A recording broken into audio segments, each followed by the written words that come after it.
اگر ایک بندہ عالم دین بھی ہو اور سائنس بھی پڑھا ہوا ہو، یا سائنس پڑھا ہوا عالم دین بھی ہو، تو وہ قرآن کو بہتر انداز سے بیان کر سکتا ہے۔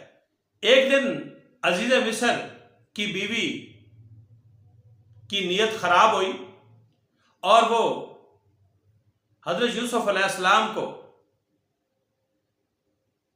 ایک ایسی بند کوٹری میں لے کے گئی جس کے پہلے سے 7 دروازے یا 7 کمرے تھے۔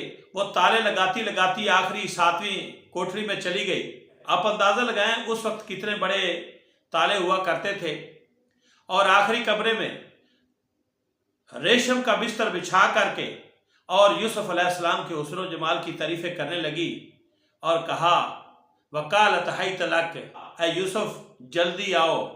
آگے سے یوسف علیہ السلام نے فرمایا قال معاذ اللہ، اللہ کی پناہ، میں ایسا نہیں کر سکتا۔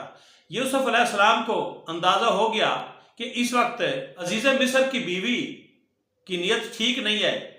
یوسف علیہ السلام نے اللہ تعالیٰ سے دعا کی، اللہ تعالیٰ اس وقت اس مصیبت اور اس گناہ سے مجھے بچا۔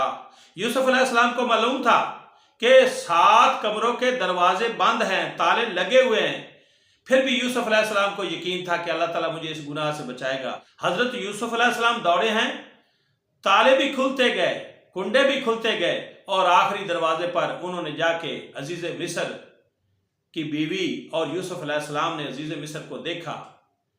تو اس واقعے سے پتہ چلتا ہے کہ نبیوں کے لیے تو خاص معجزے ہوتے ہیں، لیکن اگر ہم سائنٹیفک ایکسپلینیشن کریں تو معلوم ہوگا کہ بجلی کا جو سوئچ ہے اس کے اندر ہاتھ لگائیں تو کیسے سرکٹ بریک ہو جاتا ہے۔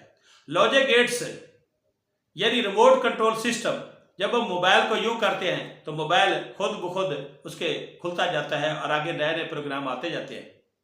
اسی طرح سے جب ہم کسی ہاسپٹل یا بینک میں جاتے ہیں تو دروازے کے آگے سینسر لگا ہوتا ہے جو کسی آبجیکٹ کو ڈیٹیکٹ کرتا ہے اور اس کو پتہ چل جاتا ہے کہ کوئی سامنے آیا تو دروازہ خود کھل جاتا ہے اور خود ہی بند ہو جاتا ہے۔